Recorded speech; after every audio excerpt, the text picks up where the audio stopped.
I was in hospital in Brussels last year, and for a few days I was just lying in bed. I couldn't even do anything. And my mum saw how sad I was, and I just felt like nothing was going right. And she came to me and she said, "Have you heard about this app called Tinder?" And I went, "Mum, how do you know about Tinder?" Like, oh, how do you know about it? I don't want to know. Oh, now this is just me in hospital. Oh yeah, this was a picture of us when I still lived in London. She said, you know, just go on it, just have a look, like don't rush into anything, but just see who's around, and you know, if nothing else, it will give you something to do. And sure enough, it did. And I was just like scrolling through. It was all like Belgian guys, and I don't have anything against Belgian guys, but when you date someone who doesn't have the same first language as you can't be 100% yourself, because you can't make the same jokes that you would make and things like that. So I remember scrolling and I just saw this name and I was like, well, that's not a Belgian name. And I tapped right or swiped right, I can't even remember now.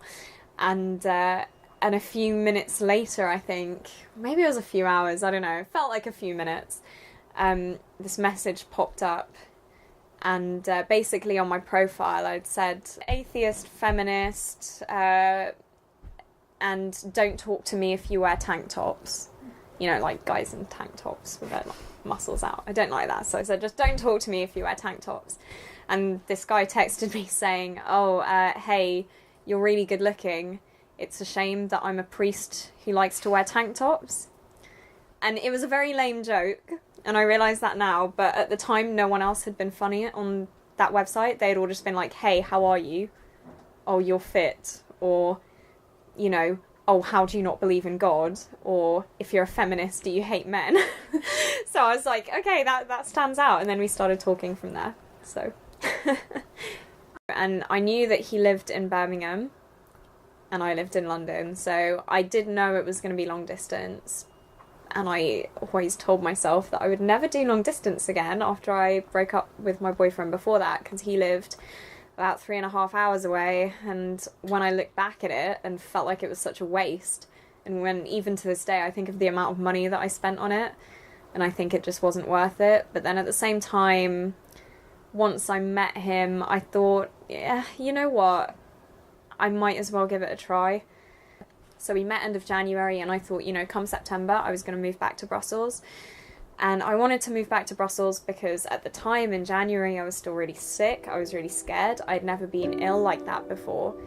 And I kind of had this instinct to go home and kind of be with my parents. And we did go into it thinking, you know, oh, this might end in September. But then there was also a part of us that was like, his job, he's a pilot, so he can actually go far for not a lot of money, because he gets like the benefits of the staff travel. So in the back of our minds, I guess it was always like, you know, we could always see, but I wouldn't say we necessarily went into it positive. We went into it as like a fuck it, we may as well now, and then just see.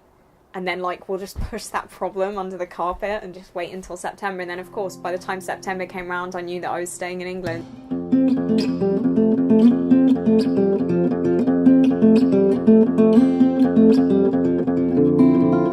Yeah, when I moved to London a few years ago, I started to buy up things that I thought were cool or interesting, cool clothes. I've always loved fashion. And I would then put them up online. So then I came up with my business idea, which is an online selling platform called Trendlister. We text, we just tag each other in stupid shit on Facebook, like memes and things like that. I think 90% of our relationship is based on just tagging each other in memes. I'm sure it drives everyone else mad who sees on Facebook, like, Louisa has tagged blah blah in a photo. This was on my 21st birthday.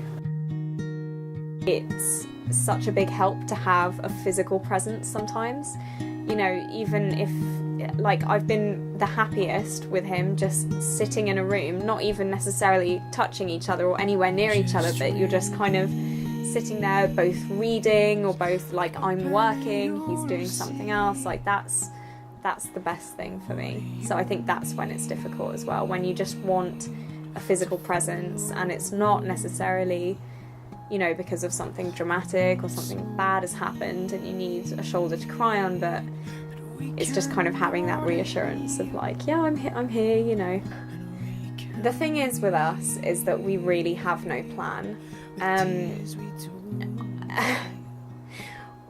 I think we're kind of avoiding thinking about the future too much at the moment, just because what we want doesn't align, in that he wants to be reasonably near where he works to live, which is totally fair enough, and I totally understand that, but I really want to stay in Newcastle because I love this city. And it's kind of one of those things where it's like, we just take every day, and, you know, when we first met, I thought I was going to move back to Brussels, and then I ended up in Newcastle, and so I feel like if I think that he's going to be in London for the next year and I'm going to stay in Newcastle, it will probably be something totally different. So we're not really thinking about it at the moment. We're just kind of like, we're having fun now. So as long as we're having fun now, then that's the main thing. And because we're both, I think, young enough and realistic enough to kind of look at things in perspective, distance is not going to make you a bad relationship if you're a good relationship, if you see what I mean. What is going to make you a bad relationship is being in a bad relationship. So